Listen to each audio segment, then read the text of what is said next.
This episode is being brought to you by Diesel Fuel Prints. Diesel Fuel has been in the sticker business since 1991, and he's been printing all my stickers since the early 2000s. DieselFuelPrints.com always uses the highest quality weatherproof material, full color printing. 125 black and white stickers starts at just $25, and easy online ordering at DieselFuelPrints.com will get you a quote on a sticker of any shape and size you can think of. Shipping's always free, and listeners of this show will get a 10% discount if they use the promo code AWP2021. So go check out Diesel Fuel for your sticker needs. Hey everybody, welcome back to the Anyway Whatever podcast. I'm your host, Mike Fisher, and today's guest is Brian Mercer. Brian is a rock poster artist, a illustrator, and now a painter. His work is amazing. Me and Brian have been connected for about 20 years through the rock poster industry. Is when that was reemerging, we were a couple of the first guys who were doing stuff for metal bands, and that wasn't really a thing so much, and we kind of helped push that along. And so we were immediate friends because we were kind of in a smaller space than a lot of the people who were doing posters for more popular, rock bands. On gig posters for the users that are listeners of my show, he was the Kraken was his username. And, super great guy, hardcore East Coast Philly dude. He's made a career out of doing posters and merchandise for, doom and stoner metal bands.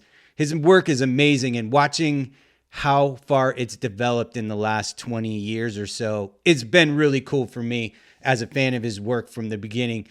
Great guy, super good friend.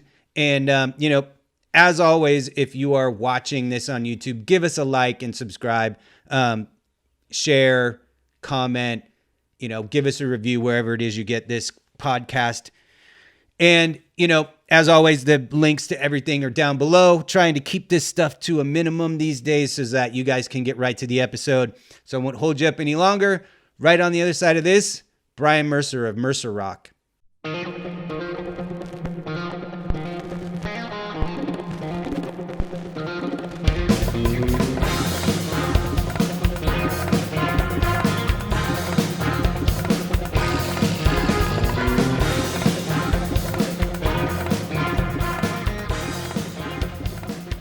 Hey everybody, welcome back to the Anyway Whatever podcast. As always, I'm your host, Mike Fisher, and today's guest is Brian Mercer.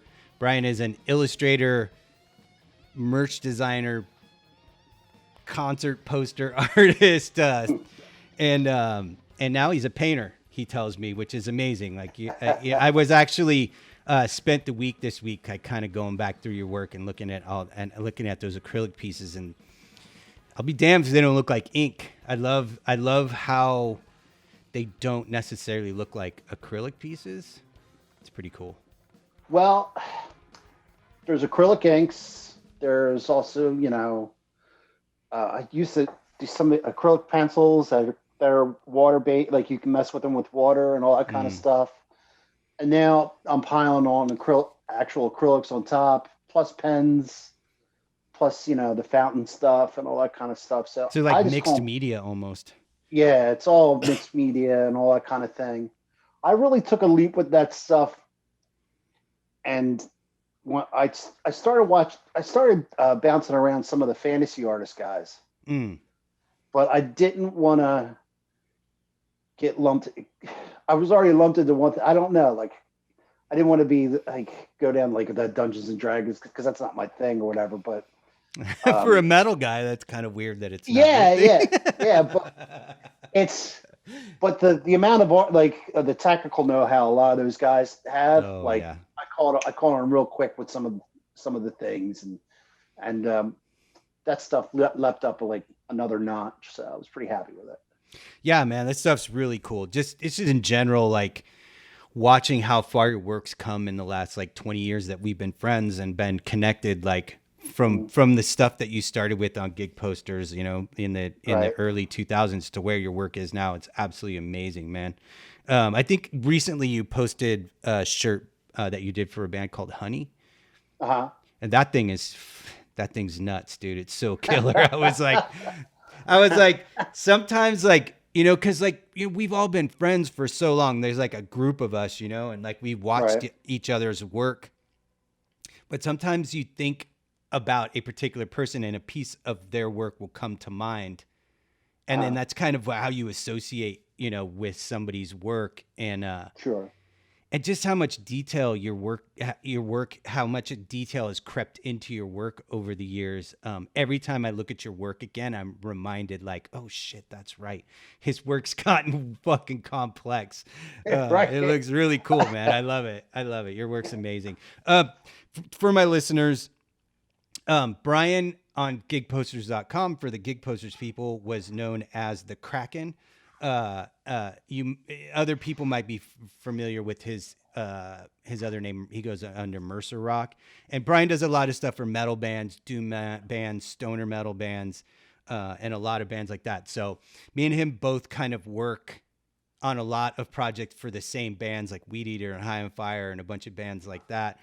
And so we're connected in that way. And one of the things that's funny about, I talk to so many different types of people from so many different of the subcultures, punks and death metal guys and doom guys and skateboarders and like all.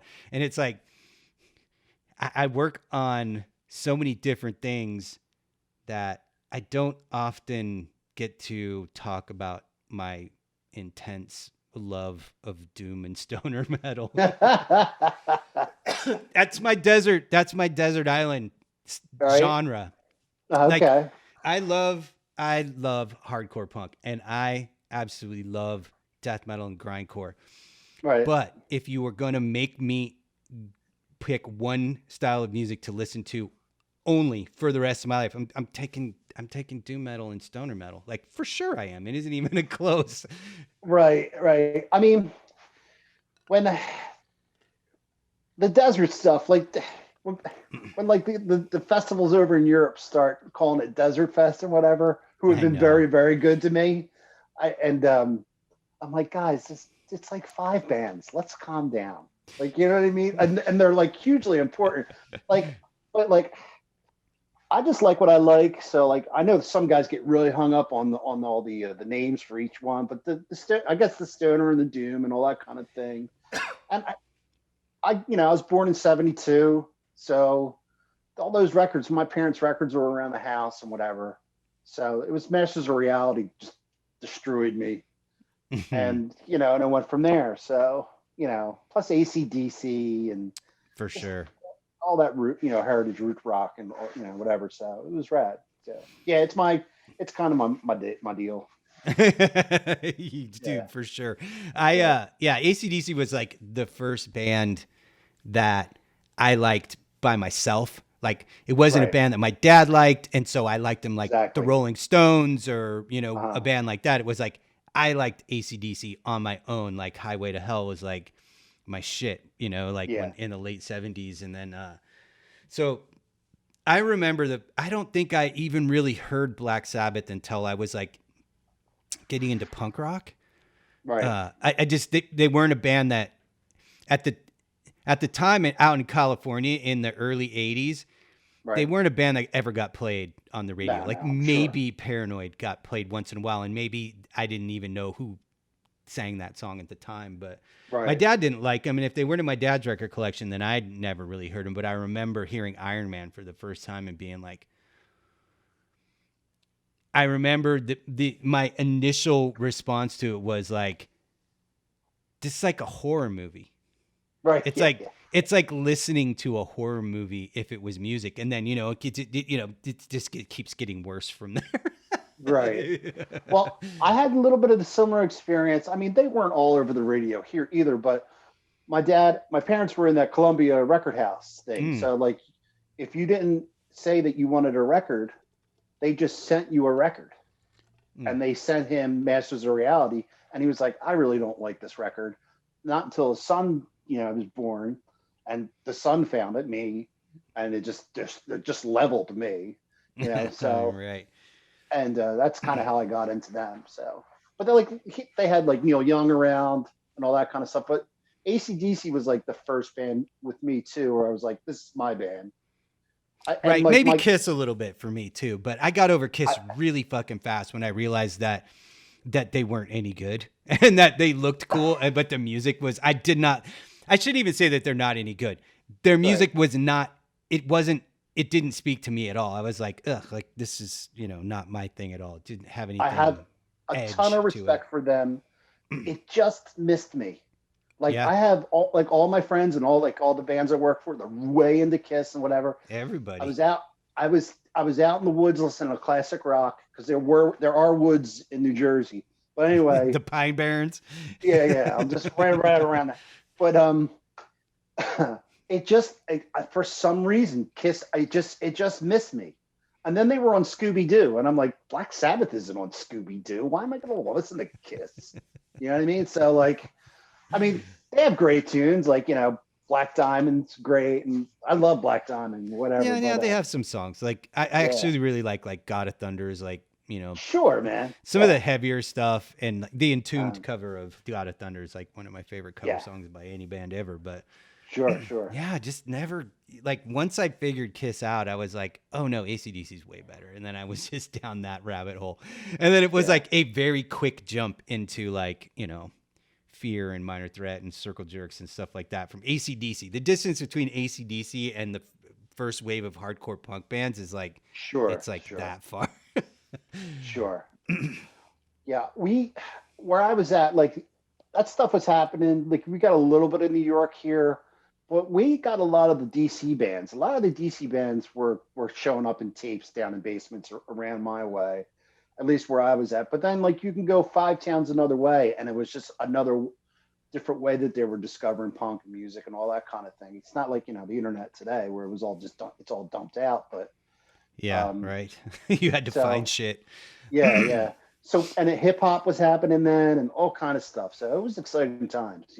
Yeah, for sure. Like I was like, uh as by the time I was fully into punk rock, like having a Mm. mohawk and green hair level of punk rock, uh, the hip hop thing was also happening pretty heavy, and I got into it immediately. And it's funny, like at the time, it didn't occur to me why it was such an easy pickup for me to get into Mm. hip hop. And it didn't also occur to me at the time until a little bit later, a few years later, that why that so many other punks were going through the same thing with hip hop. And it's like, once I figured out, I was like, oh, this is protest music. It's just Yeah, like punk rock. It's protest music. It wasn't, yeah, bitches and bling at that point. It was we're rapping about the hard times. You know what I mean? Like, and so it was like, oh, it's just, it's just protest music. And I think that's why I latched onto it. So at the same time I latched onto punk rock because it was speaking to that rebel spirit in me. yeah. And like to speak further, like I had trouble with some of the bling stuff too early on, but as you get further into that, you realize that that's rebellion too. We're going to show you that Sure. we can be successful no matter how much whatever. So like I applaud all that. So Yeah, for sure. yeah, For sure. yeah. Like like for me being on the West Coast, like once I heard NWA in like the late 80s, like Sure. 87, 88 time period, I was Mhm. like, "Oh, this is way more punk than any punk band ever." Like you listen to, Yeah, Fuck the Police. That is the most punk rock song of all time. If you're yeah. looking at straight up, you know, fuck the system anarchy, that's as fucking as real as it gets. Right. So yeah, Um, like the gangster rap, the West Coast gangster rap thing, like to this moment still listen to that shit like weekly. Like I'm mm. listening to West Side Connection and Ice Cube as much as I can all the time. It's my favorite rapper ever, besides Rakim, but that's like a totally different style. But It was funny because my skate crew, the guys that I came up with, there was one or two of us that were kind of good. The rest of us were like, eh. But it was a really diverse crew, and they all brought in a lot of different kind of musical stuff. And I discovered so much, socially and whatnot through like my first skate crew when I was coming up like junior high, right into high school, whatever. So and because I went to Catholic school, and all my friends were like public school kids, mm, and yeah, like that skate crew, yeah, it was hugely influential on my, musical stuff. So it was rad. Yeah, dude. I mean, the local skate ramp that had a boombox, you were gonna learn something every time you went to skate about music that you didn't know before. You know what I mean? It's like the Sure. first time I ever heard the Misfits was at the my friend's half pipe in my neighborhood, and I was like, "What the fuck is this? This is like my shit Right. for real." Right. But yeah, like same like with my skate crew, like one of the guys in my crew was like an older guy, so he was into a little bit more older punk, like by the time I got into it, was like the Sex Pistols. I didn't care about them because they were like, or the Clash or the Damned, like those bands, they were like sort of like old guy punk Yeah. Yeah. bands, you Yeah. know what I mean? Yeah. Like Yeah. I wanted to listen to Black Flag and the Circle Jerks, and that was a completely different thing. But one of the guys in my skate crew with Bus Stop Punks. What's up, Bus Stop Punks? Shout out Bus Stop Punks. And yeah, he was like more into like he was like playing like Damned records and 999 and Buzzcocks and Stiff Little Fingers, and so that's kind of where I ended up getting an appreciation over time for like that older first wave, that 77, 78 wave of punk that missed me because I just wasn't old enough to, at the You're old time that it enough. was a thing, I wasn't old enough to be able to.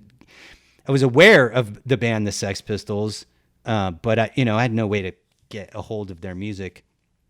And really, Right. like, I talked about it a little bit with Chet Zar when he was on my show, and it's like Devo was like my intro. It was like that Oh was yeah, the great band. my intro to punk rock, really, because like Are We Not Men that's a punk as fuck record, and Sure.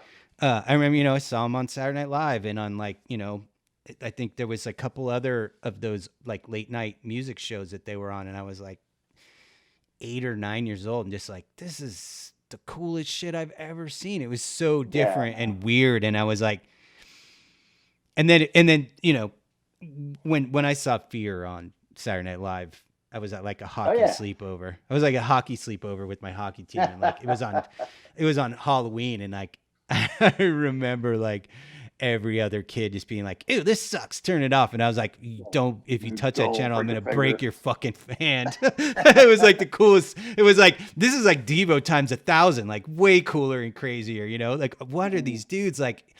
Stage diving like. Nobody ever seen some shit like that. I was Yeah. like hooked, and that was it for me. And then the next season, my goalie partner was older than me, and he's like, "What kind of music do you listen to?" And I was like, "Well, I kind of like punk, but like it's hard to get your hands on any of it, when you're fucking 12 years old." He's like, Sure. "Oh, that's like all I listen to. Like, I'll make you some tapes." And he like showed up at the next hockey practice, like Wild in the Streets, Damaged. Right. Like it was like a treasure trove. And then that was the end of the end for me. Here There I you go. sit, 40 Yeah. years later. Yeah. Uh, Yeah. And another thing was once I turned 17 and got a car and whatever, we were at record stores all the time. mhm. We were, this record store has cheaper tapes or this one has records and all that kind of stuff. And we ended up working at Full Circle Records in Blackwood for a little bit and whatever for my high fidelity moment. And that was rad. And yeah, so yeah, we were always in record stores every Tuesday. Tuesday was release day. So yeah, In we the were always import digging. section. Yeah, yeah, yeah, Yeah, yeah. you go to Tower Records and get in the Mhm. import section. That's where all the Yeah, good yeah, stuff was. yeah, right. um, so like art wise, what do you got going on? Do you the painting stuff that you're doing? Is that like meant for gallery stuff, or is it commercial work, or both, or Um, I really haven't put that much pressure on it yet. I've just kind of been like, I needed to take a directional turn for some things and up my skill level. So a bunch of it has showed up in galleries. Um, I've made a bunch of sales off of it. I've talked to some of the merch companies about being able to like, can we make these into shirts? Can we oh separate wow. them? You know what I mean, and all that kind of thing. So they've been in, some of them have been like, yeah, we can do whatever, and others are like, we don't know how to handle this. Direct to So garment, man. You just do yeah, yeah, everything direct to garment, and you print yeah, anything you want. right.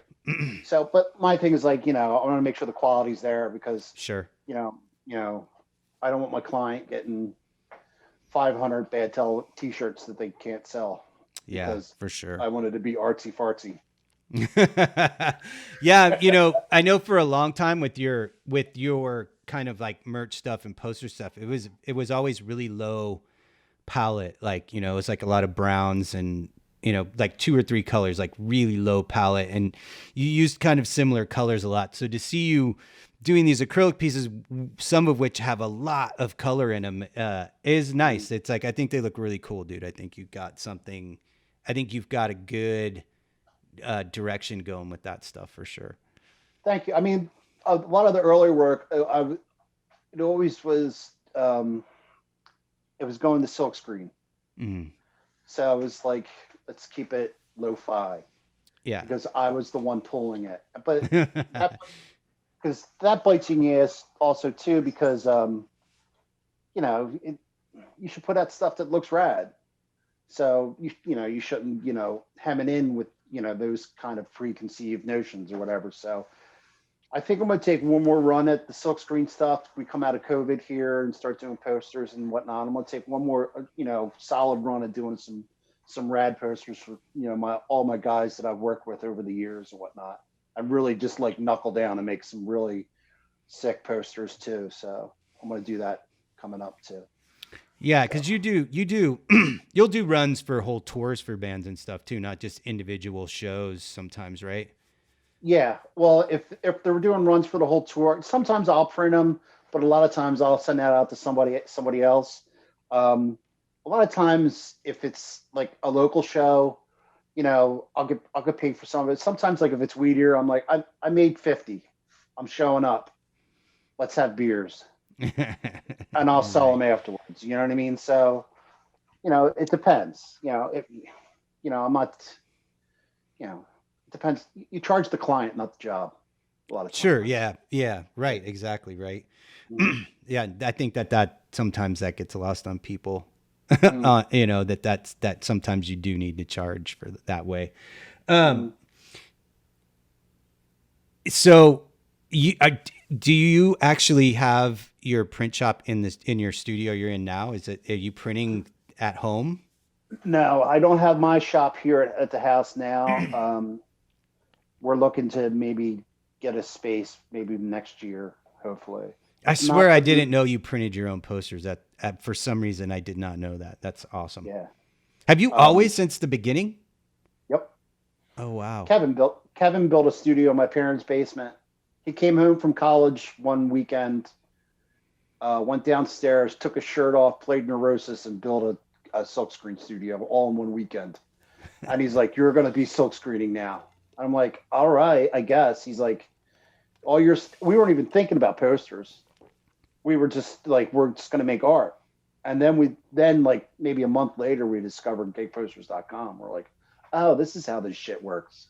Right. So then we just started there and made a ton of mistakes. And yeah, a lot of history went through that studio. So we'd have band practice and all kind of shit. So that's right. What was the name of the band you were in?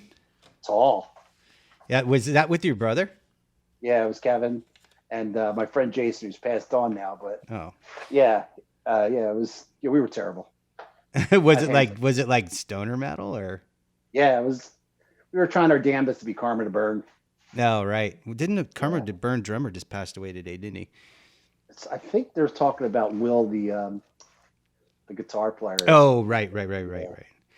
Yeah, so, yeah, we're all fucking getting older, man. Those guys lived so hard. Everybody that's ever been in that band. Wow. Yeah. Yeah, totally, dude. Yeah. Yeah, but we have fun. Sure. Touring. Yeah, but we started doing those posters and we always knew that those posters were business cards to something else. Right. Not like in an unpunk rock kind of way, but like this is where we were starting. And they led to a lot of rad different things. So is your brother still doing poster stuff? What's he up to? I haven't talked to Kevin in forever. Kevin is a professor at the University of the Arts in Philadelphia. He's in the illustration department. He does some print stuff. he's not doing silk screen and stuff anymore. I wish he would. But he's moved on to different other serious, heavy design work. He does a lot of magazines and periodicals and stuff like that. And, he's the head, he's the heady of the two of us, Well, if you talk to him, say I said, hey. Definitely will. Definitely will. Yeah. So he's got 2 kids living over in a couple towns over. So he's doing good. Yeah, I seem to remember when he started having kids, and that's probably around when we got out of contact with each other. But so, one of the things I was saying is like me and you do a lot of work for a lot of the same bands and, some of the same merch companies and stuff. And, it's been a trip. It's been a trip how, going kind of back a little bit to like how you can charge for work. And it's like, man, we've kind of gotten hammered over the last decade, like how much we can charge for designs. And it's like, it's hard to hold anybody's feet to the fire for it because, if you're running a business, whether you're a band or a merch company, you want to pay as little as you can for designs and sell them for as much as you can. That's how business works. And so right. It's like, it's hard to be mad at people, but it's become, merch design's kind of become like my side job instead of my main job now. It's like I got to make work doing other stuff, Yeah. It's kind of the same with me, and that's why I kind of branched off to other things. I've really never had the greatest relationship. I've never locked in with one art director and really been like, bang, we're gonna knock out a bunch of work. I really never. I just always looked at the merch companies. I always kind of side-eyed them because I was like, how much are you going to rake these bands over, for their tour money? They don't have anything else. I could see the retail and, distributing and all that kind of thing. But, I've had a few conversations with some of them. I'm like, are you providing a service or are you just trying to nail these guys? And it feels like the record companies are the good guys now and the hats are switched. Yeah. So that is very true. I am a firm believer that bands, when they're on tour, the only thing the merch company should get is cost of manufacturing. I don't think they should get a penny more than that from a touring band. Like you said, like retail, you send a bunch of shirts out to Hot Topic or whatever store is carrying that stuff. Like, make your money. But when a band's on tour, like motherfuckers got to eat. Like, don't. And on top of that, and then the clubs take a piece now too. And the clubs are like, oh yeah, we want some of your merch money. It's like, right. Then let's talk about the bar. Right. How about we do that? Yeah, absolutely. I mean, like I could see the only argument I could see with the merch or the clubs taking stuff is, well, some bands open up like an entire, craft fair when they open up their thing. You know what I mean? So, and God bless them. Kiss it out, whatever, I guess. But dude, you gotta, when you're out on the road, you gotta fucking buy gas and shit. Like sometimes you gotta have the craft fair. Yeah. The venue's taking a chunk out of the merch. Yeah, it's bullshit. Yeah, I completely disagree with all that stuff. So, yeah, it's weird. I was talking to Bonnie from Death Valley Girls, and we were talking a little bit about like it's hard to make money as a touring musician nowadays. Like in the States, like especially in the States. In Europe, it's you go to Europe and you get treated really well, and in the States, like you don't get a place to sleep. You don't, unless you're like at least a medium tier band, you can't really expect to get food. Like at best, you're gonna get some beer tickets most of the time. Right. It's weird. I lump all of them together, like on how people treat the arts, whether you have a musical instrument or a drawing implement or you're a sculptor and all that kind of stuff, on how artists are treated. And I'm always going to side with the artist. It's like even with sports stuff, I'm like, I always side. And people are like, these guys make too much money. Well, I'll tell you, go get, they're players. They should get the money. Right. Right. Yeah. I think it was there was like a quote from Tom Cruise about that, and somebody was like, how do you justify making the amount of money you make for what it is you do? And he's like, the movie studios are not going to pay me one penny more than I'm worth. And so that's Yeah. what I'm worth. And so I don't Right. worry about it. And the day I'm not worth that, they won't pay me that. So I'm not Right. going to worry. I'm not going to lose sleep over how Yeah. much money I get paid to do what I do. When I'm not worth that, I won't get it anymore, you know? And it's like, I don't think that holds up for the touring band. Yeah. Yeah. Some it does, some it does, but For sure. um, it's a music business. You gotta make your own deal. Right. Right. Well, Yeah. that's the great thing about, all of the underground and subgenres is like, just go out and do your thing. You can live outside of the system to a certain degree. And, Yeah. that the best night you have on tour sometimes might be a fucking basement show rather than, Sure. a 1,500 person venue. And it's like, Yeah. you just got to get out there and road dog it, man. And just like, Yeah. Yeah. And even in my case, I'll be working a big, huge corporate gig, and it is the worst. I'm getting paid through the nose, but then I want to go work for Weed Eater, and that's awesome. You know what I mean? Like, dude, totally. I get so it. yeah, yeah. It's this, it's apples and apples, orange and oranges. I don't know. You pick the cliche, but yeah, it's kind of the deal. Yeah, those big corporate jobs, there's just so many layers of people who want their finger in the pie, you know? Yeah. Like they got Hmm. to justify their position, so there's just too many chefs Hmm. in the kitchen, and it's like, yeah, that can get super frustrating. I when I was in games at one point, I was at a company that did like advertising games. Like we called them adver games. And I mean, we kind Right. of pioneered that whole space a little bit.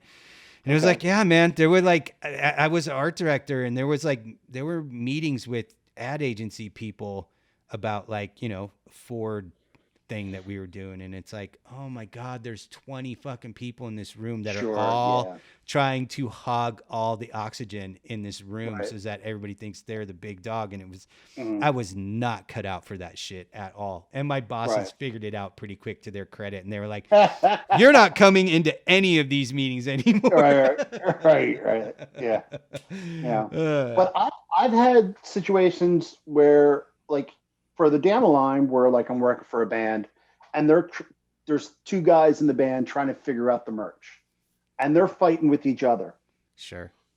and I'm like, all right, well, just tell me what to draw. Like, it's nice that you're trying to involve me in your, this stuff, but like, you know, you can go that way too. So you kind of have to figure that stuff out, along the way. It's band to band, but whatever. But yeah. Yeah.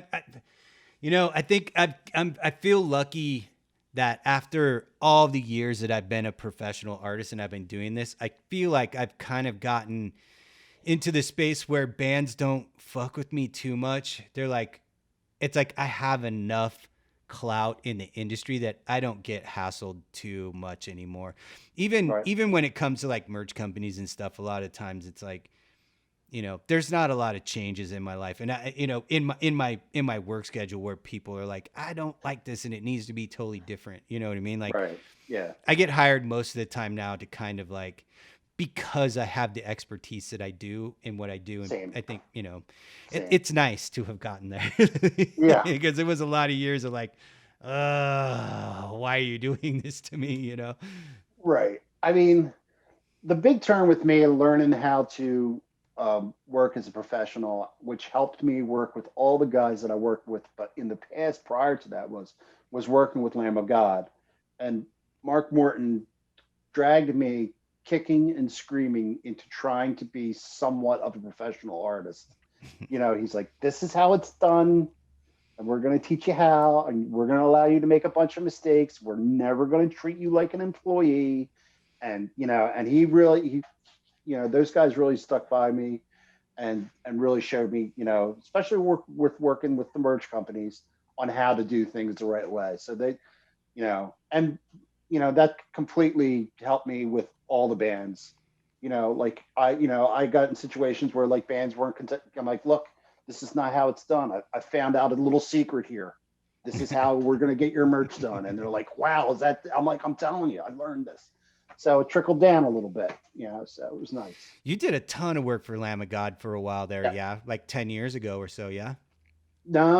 As recently as 2 years ago, like we haven't done a shirt in a while. Mark and I have always text with each other. I really want to get I've just started sketches with it. Like he hit me up he was twisting my stones on Twitter a little bit because, I was saying I was drawing a lot. He's like, what's up? Where you at? You know what I mean? Right. I'm like, I just haven't found the stuff yet, but I really want to do something epic with them. And I'm doing the drawings. I want it to be a little bit more than t-shirts. They could be just t-shirts. I haven't figured out the project yet, and I'll run it by them. And it could be just t-shirts, whatever they are in their cycle or whatever they're doing. But I really want to do something really, really rad for them. So it must be nice to have that freedom. I know that it is nice to have that freedom when you have a client that you work with who trusts you, and you can kind of just do it's more of a collaborative thing than like some band being like, we need 5 designs. And then you give them designs and they're like, we like these 3. It's like nice when you work with a client that's like, what do you got going on? Like, what are we doing? And like, you can you can come up with new ways to do things, and they'll come along with you, and they're not like, we want the same thing that you've always done. You know what I mean? And a band like Lamb of God, like, they've got to still be at the level where like they need retail merch. I'm sure. Like it doesn't even matter if they're on a touring or record cycle. Like they need shit in stores. Yes, absolutely, and they have that covered. They have that covered. But they work with a lot of artists. But I've always I don't discourage that. I like the Melvins kind of thing where they work with a ton of different artists and whatever. And I don't get my nose bent about that. But even there's stuff where I've sent off to Mark and he's like, nah, this ain't it. I'm like, all right, it's not a big deal. Yeah. And I'll incorporate it somewhere else down the line. But it's not so much work in spec. From the beginning, he said we should figure out if we can get a rhythm going, and we've always had some sort of a rhythm with with how we do stuff. So, and it's gotten bigger. And I haven't done stuff with them for a while because I really want to punch somebody in the retina with some art the next time we do some stuff for them. So that's kind of the deal with them. That's awesome, man. It's always awesome, and they're such a good band too. Like, I was super, super into them, and then I kind of fell off a little bit, but they put out a couple records over the last 10 years that I listened to, and I was like, damn, that's right. These guys are really good. Yes. Yeah. But they had some personnel changes too, and I think that probably helped the overall health of the band. It seemed like for a while there they were struggling because they were in that rock star status mode where it was like, it was a lot of like excess going on, and once they it seems like they sorted a lot of that out and got back into their groove. Well, they were big partiers. I don't know if they're huge partiers now. Yeah, it seems like they're not, to my point a little bit. The track that they didn't get into was they went out with Metallica a couple times. And you can get on that Metallica tour and feel like, wow, this is really, really cushy. And there's been a couple bands that have gone out and been like the Pet Metallica tour, the Pet Metallica, or the Pet band of Metallica, and kind of once they get off, they don't hustle as hard. And Lamb of God did not do that. They were really super thankful for being on tour, and they love being on tour with that band. And, sure, you're gonna get to play in front of a lot of people when you open for Metallica. And they took that opportunity and said, well, we're going to double down on that, and we're going to make our shit as tight as Metallica. And that's the difference between what that band did with that opportunity. We're more or less, a lot of other bands kind of haven't done that with that opportunity. Yeah, for sure. Yeah, Metallica's good like that. Like Pantera was good like that too, where there was like, they were bringing out, Weedeater, they were bringing out, like Satyricon, Neurosis, Melvins. Like they would bring out, a bunch of like super, like kind of more, club style bands or, you know, obscure bands, because Phil's tastes were always so much more in the extreme metal thing, you know? Yeah. He gets a lot of flack, and I don't really listen to his stuff anymore. He has really talented musicians around him and whatnot, but and I hear a song every once in a while. I'm like, yeah, that's rad. But White Zombie used to bring out the best supporting acts. Like I Oh, saw yeah. them with the Ramones.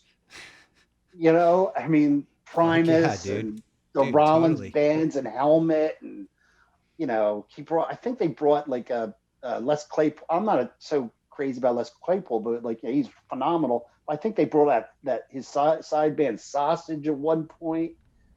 You know, L7. They were, you know, you Yeah, went to yeah, a yeah, white, yeah. yeah, you would see all kind of opening acts. They were great.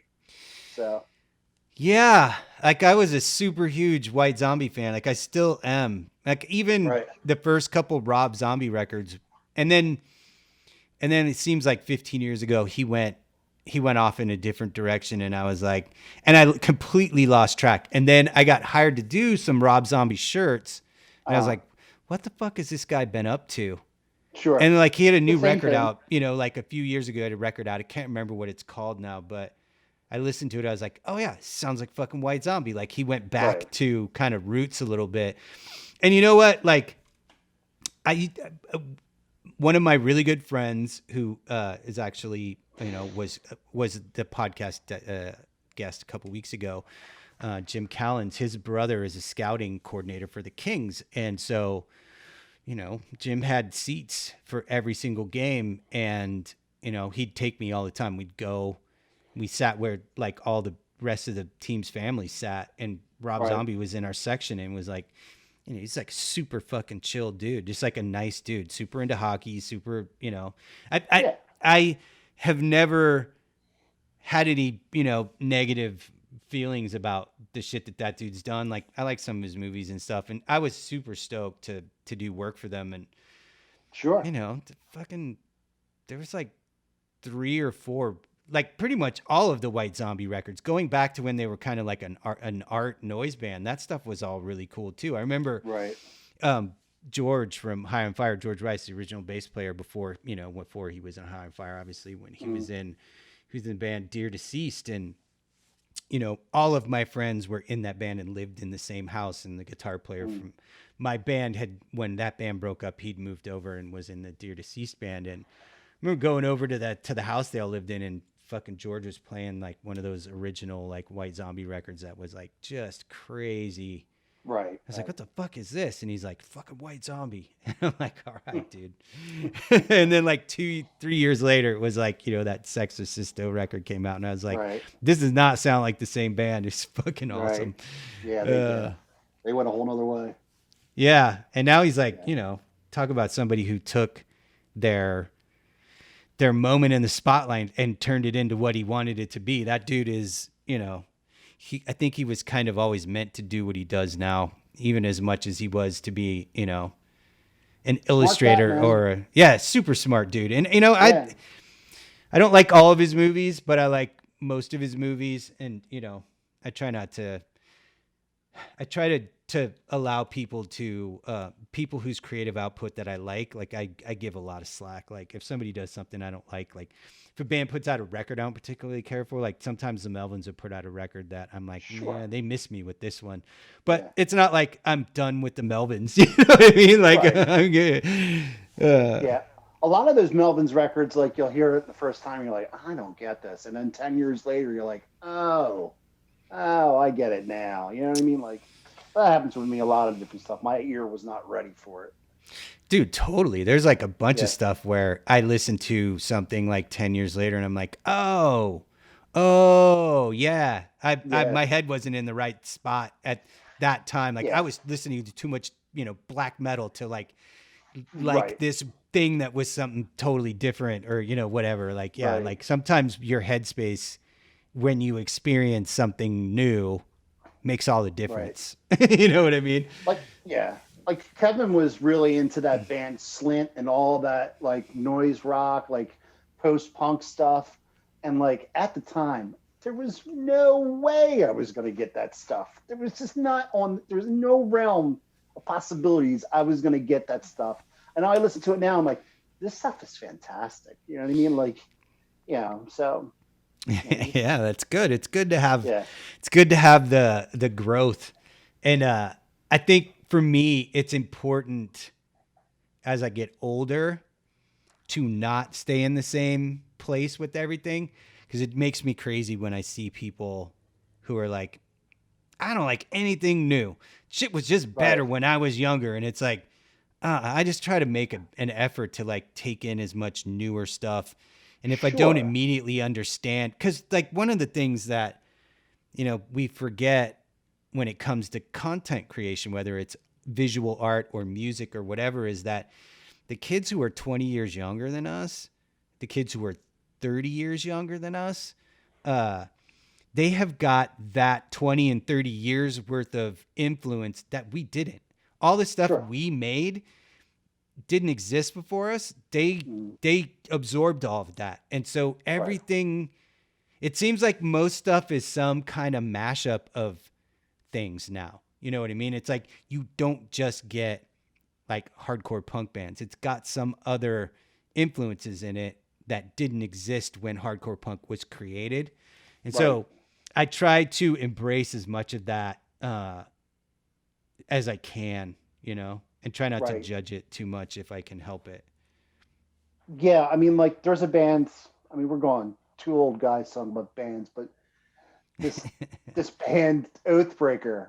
Are you familiar with Oathbreaker? I know They're a the hard, name. yeah, they're a hardcore band from somewhere in Scandinavia, but it's just a turn. You know what I mean? Like, you remember Refused put that record out. I mean, Oh it's yeah. kind of, It's yeah, like it's kind of like, maybe my favorite hardcore record of all time. yeah. I mean, like, that was it was a landmark thing, and I don't know if Oathbreaker did it, but they cracked some kind of code, and Hmm.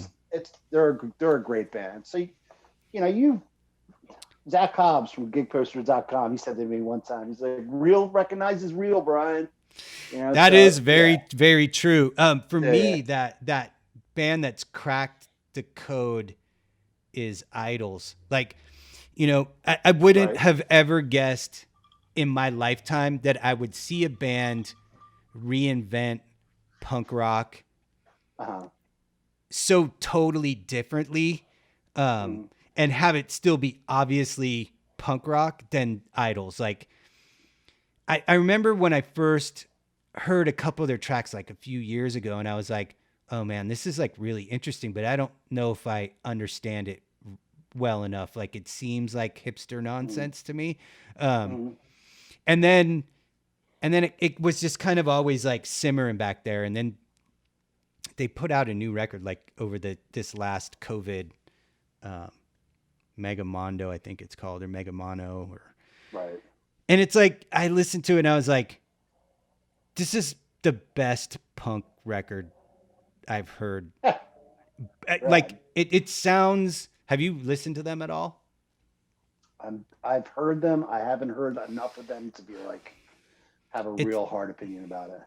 it's like you brought up Refused and Shape of Punk to Come. It's the closest Right. thing to that since that for me. Because I Yeah. remember Okay. the first Yeah. time I heard Shape of Punk to Come, I was like, because I was a Refused fan from when they were Right. just like a straight edge hardcore band. I loved Mm. Refused, and Sure. then they put out Shape of Punk to Come, and I was like, what is this? I don't like Yes. this at all. Like, it took me Really. a good year Oh before wow. I figured out that record and exactly Uh, how fucking good it was.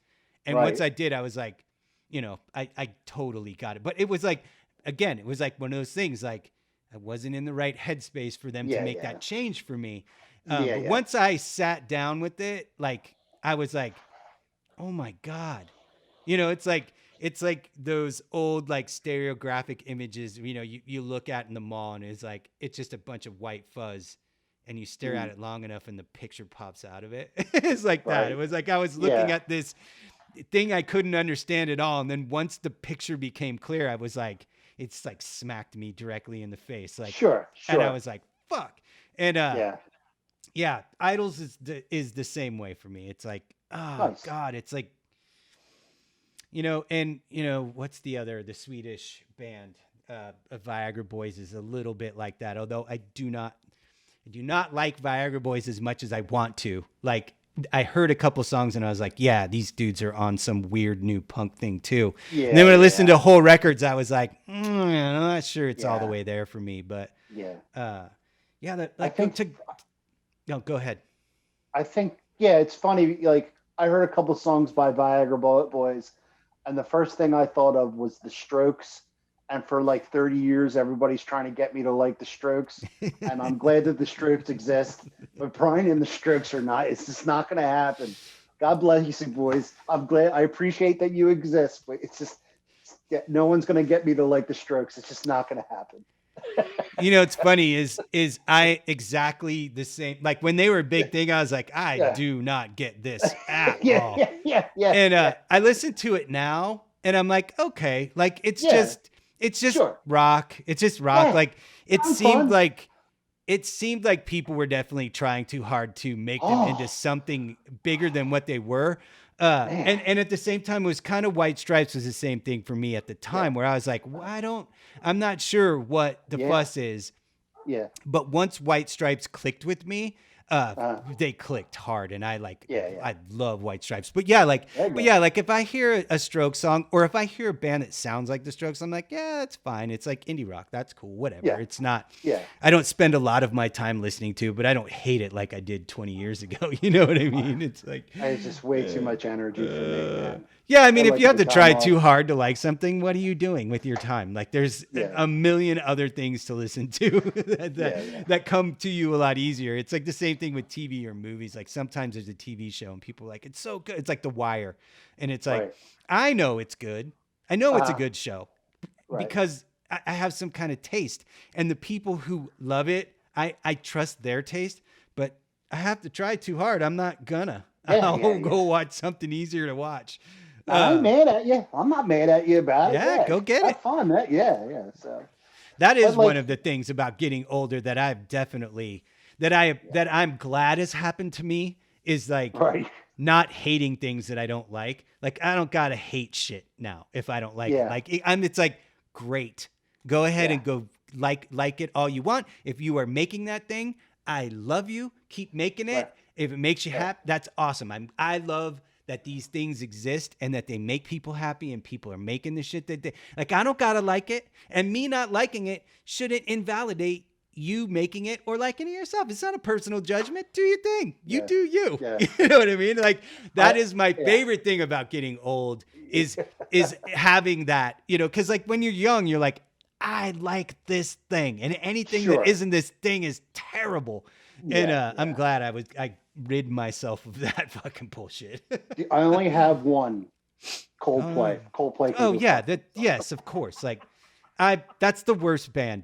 I mean, aside from U2, that's the worst band ever. And the thing that's funny is they're a shittier version of U2. Yeah, there you go. They're like, you know what's funny is my thing with U2 is, and again, oh like, man, you know this is like if y'all want to like if y'all want to like U2, fucking like U2. Like, that's great. Right. They're just the most inoffensive, non-interesting.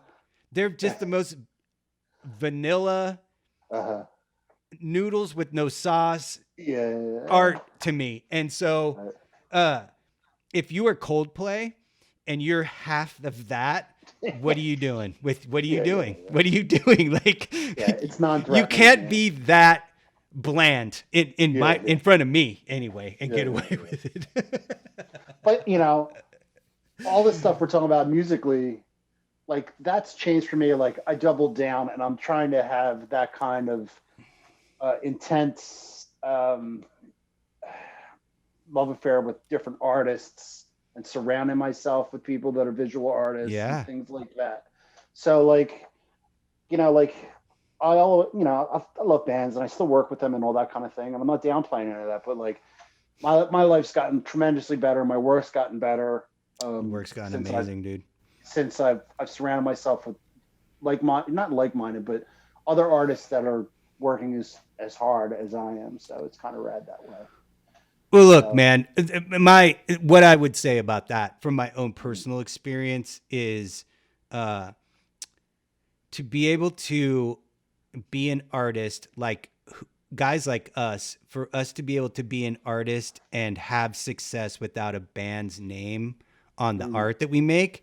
There's a freedom to that yeah, that we hadn't gotten for a long time. And it was like, even for me, it was like forever. Like I could make a design and put a band's name on it, or design something for a band. right, And like, it would sell like crazy. And then I could do an almost exact similar drawing and try to sell it as my own piece, just as a t-shirt, just as an art print. If it didn't have the band's name on it, nobody fucking wanted it. And it was like hard. It was a hard thing for me for a long time to deal with that. Like, and then I started getting salty about it. Like, right, and I was like, well, all I want to do is make art for bands. And now that's all I get to do. And, sometimes you get stuck inside of that cage you made for yourself, and it's sure, fucking sucks. And right, to be able to get out of that a little bit, for me was nice when I started painting and getting stuff in gallery shows. And it was like, oh, like I can make art with no band name, and fucking people like it and they buy it. And it helped me go back to doing art for bands and being happier about it again. Cause there was a while there where I was like, I started painting goalie masks. I didn't want to have anything to do with it for a while. It's like, I'm going to paint goalie masks and do something totally different, cause I was so burnt.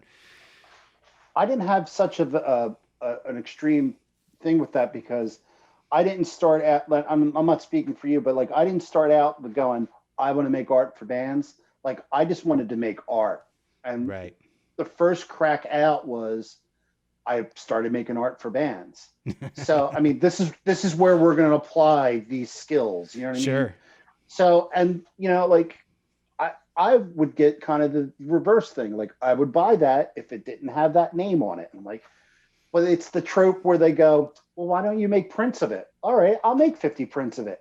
You've got 49 of them. You know what I mean? So, like, put that on a shirt and I'll buy it. Yeah, and then you do, and then there's zero shirt sales. Yeah. Fuck. So, but you have to work up to, like, you have to put yourself in that room. I mean, like you have absolutely. you have to show up to gallery shows. You have to be part of that, that scene and all that kind of thing. And a few people, held me by the hand or pulled me by the nose, and there's a ton of great galleries here in Philly, and there's a ton of great artists. My friend Buddy Nestor has been real helpful with me, Jody Kachia, Paul Romano, Jeremy Hush. Buddy Nestor. You ratted me out to Buddy, dude.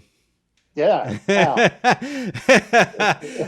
For all of my listeners, I'm always very open and honest about my mistakes. And last week, me and Brian tried to do this, and I had recording issues on my end.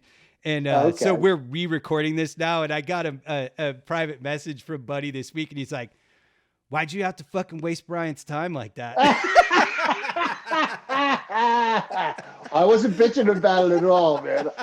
Not at all. I know, dude. I'm just busting your chops. Yeah. Oh, that's Buddy Nestor. For people who don't know, Google Buddy Nestor. He is an amazing painter. His work is fucking incredible. I've been in some group shows with Buddy, and we are now friends online. I was never really in contact with him, and through Chet Zar and Dark Arts Society, having Chet Zar on, I got added to that Facebook group, and it was able to connect with a bunch of people like Buddy, whose work I absolutely love for a long time. Buddy and I talk almost daily, and we have a lot of fun doing fucking goofy shit with each He's a other. funny It's dude. fun. Is he out by you? Yeah, he's like a couple towns north of me. Oh, He's okay. about 30 minutes, north of me. Shout out Buddy Nestor. Yeah. We get into some trouble. Yeah, it's fun. Yeah, he seems like a good dude. Yeah. We have a really sick sense of humor, so it's fun. Oh, We're gonna get in that's trouble. awesome. We're definitely gonna get in trouble one of these days. We're gonna get caught doing something. So this is the best fucking friends to have, man. It's like like me and Mike Murphy, like forever. It was always. I miss Murph so much. Ah, dude. Yeah. You know, it's weird. He's like, Mike Murphy is the most significant interpersonal relationship I've ever had in my life with any other person. He is literally like my other half. It's super weird. And he doesn't have any online presence at all. He barely has a fucking email address. And if he does, he has a flip phone because he won't have a smartphone. That's how hard it is for me to stay in touch with Mike. So it's like, we text all the time, but when him and Carla would come down and stay with us every like once a year, and it's been weird this year not having them down, and I just want all this shit to be over so Mike can come back down. But every now and then he'll send me a box of like, oh, this is like Thrasher comic issue number 1. I had 2 of them, and here's a bunch of art prints and a bunch of t-shirts, and remember you did this drawing when we were 15 in my bedroom, and I found it in a fucking folder full of shit, and it's like it's like all this stuff, and it's like I love that dude so much. And yeah, we definitely over the years have gotten into way more shit than we ought to have, and every time we get together it's the same thing. It's like someone's going to drink too much. Someone's going to, you know what I mean? Like, I hope that when we're 80 years old, that's still happening. Yeah. So, yeah, we have a good time. So, yeah, the art community in Philly has really helped me out a bunch over the past, let's say 5 to 6 years, and really pushed and helped me, do some different things artistically. So, I'm super grateful for, and there's probably another 10 other artists I'm leaving out here, and if I always that's always the case. Yeah, it's always so I always get myself in trouble with these. So yeah, the people who know fucking know, and if they're butthurt about it, then they're not the right people anyway. Whatever, so. They're artists. They're sensitive, Michael. They're sensitive. Well, there's sensitive artists, and then there are our circle of type of artists. Yeah. Well, I I liked when we would go to Flat Stock, and like I was automatically down with like all the beer drinkers and Hellraisers and all that kind of thing. And like all the guys that would talk shit online hid behind their desks.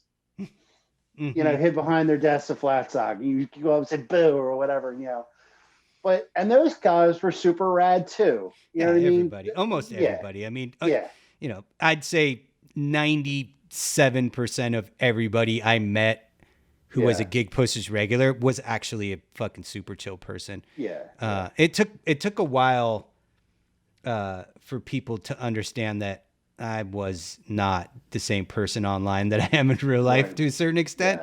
But yeah, I know what you're saying though. Like, that, I absolutely fucking hate the word blessing and the connotations, but that website was a bit of a blessing to a lot of people. It's like, it's crazy.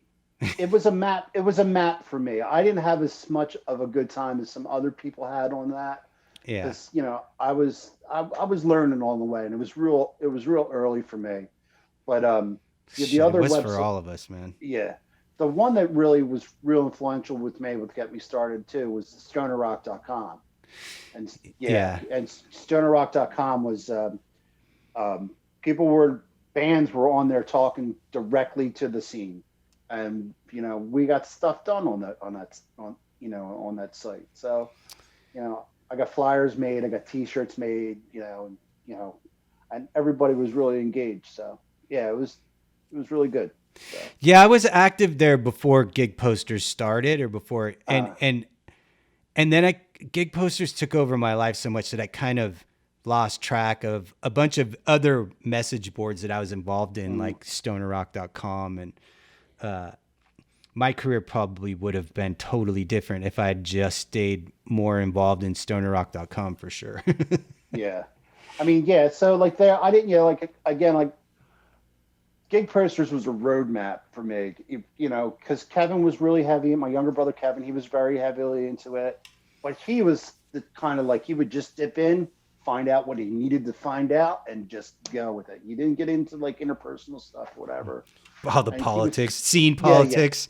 Yeah. So he was he was really healthy about it, and I would just open my mouth and get myself in trouble. But it's funny that's like in the last 10 years, like there's a blog called Muddy Colors, and there's a bunch of like fantasy artists and stuff like that, and painters that post on there, and it's a lot of like how-to stuff, and that's been really helpful. And another one was it's a site where they kind of sell artwork, like gallery stuff. It's called Everyday Originals, and you see like people that are our contemporaries, and you see how where sales are at and all that kind of thing. So that was kind of like really helpful for me too. So I'm always trying to up my game, so. Yeah, dude. As an artist, like if you're gonna keep paying your rent as an artist, you've got to keep upping your game, man. Yeah. That's just the fucking life. But one of the things about gig posters for me it was like I didn't go to arts and design school. I went to animation school, and there was a lot of things I learned that were applicable, but I didn't know shit about graphic design. And so I was at university on GP. I was learning how to become a graphic designer by talking to Art Chantry, by talking to, fucking Jay Ryan, he's more of an illustrator, but you know what I mean? Right. Like just the amount of talent that you had there. And if you were not a complete dickhead, people would give it to you freely, like people would give you the information that you needed about like you put up a piece of work and people would help you figure out how you could be doing it better, what could be different. Like it was pretty incredible. And like, yeah, if I have any skill as a graphic designer at all, it's because I've spent so many years on gig posters looking at the best of the best work, like, like it was super helpful with me too. Yeah. It was crazy. Yeah, it's awesome.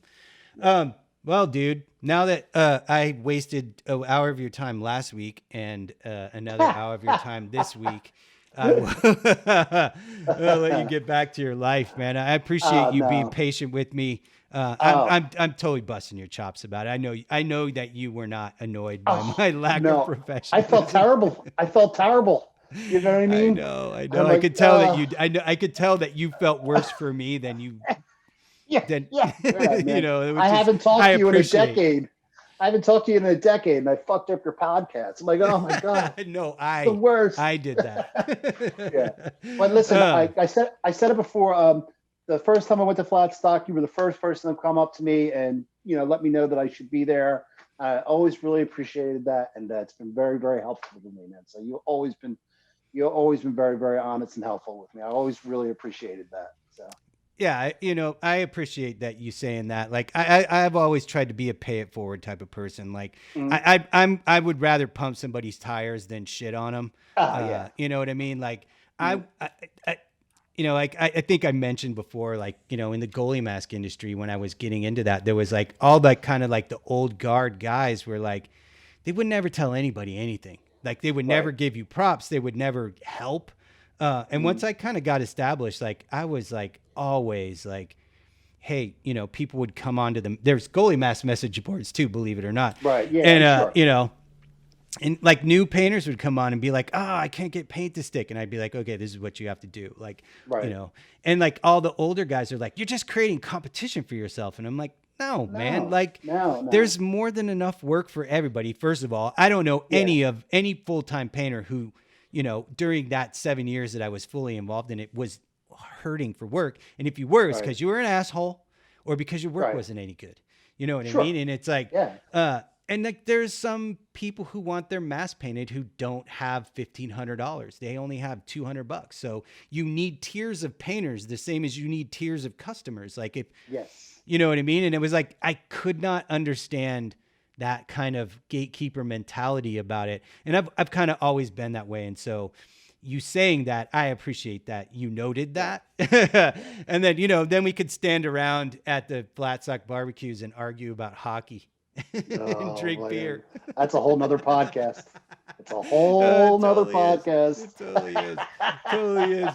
But yeah, man, thanks again for coming on. I appreciate it. And, everybody should check out Brian's work, and I'll have links to all of your stuff in the description below Cool. so people can check out your work. And Thank yeah, you. man, thanks for coming on. I appreciate it. Thank you, Mike. Great talking to you. Yeah, for sure.